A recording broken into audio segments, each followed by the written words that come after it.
এক বনে ছিল এক সিংহ, যার নাম রুদ্র। সে ছিল বনের রাজা। বনের সব পশু পাখি তাকে ভয় করত, কিন্তু সম্মানও করত, কারণ সে ছিল ন্যায় বিচারক।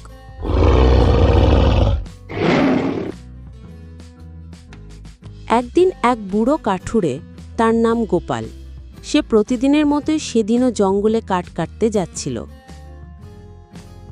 সে হেঁটে হেঁটে ক্লান্ত হয়ে যায় এবং তার কুড়ালটা মাটিতে রেখে সেখানে বিশ্রামের জন্য বসে পড়ে। দূর থেকে একটা বড় ভাল্লুক তার কাছে এগিয়ে এলো এবং তাকে বলল, কি গো ঠাকুরদা, এক্ষুনি এখান থেকে পালান, বনের রাজা এখানে আসছে। বুড়ো গোপালটু বিশ্বাস করতে পারছে না চোখের সামনে এসব দেখে। হঠাৎ সিংহের গর্জনে বুড়ো দাঁড়িয়ে গেল, আর ভাল্লুকটা ভয়ে সেখান থেকে দৌড়ে পালিয়ে গেল।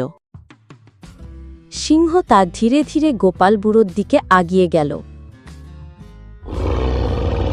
তুই তো দেখছি একটা মানুষ, গভীর জঙ্গলে আমায় দেখে কি তুই একটুও ভয় পাচ্ছিস না? না, বনের রাজা, আমি ভয় পাবো কেন? আমি তো শুধু শুকনো ডাল কুড়াতে এসেছি, আমি কাউকে কষ্ট দিতে আসিনি।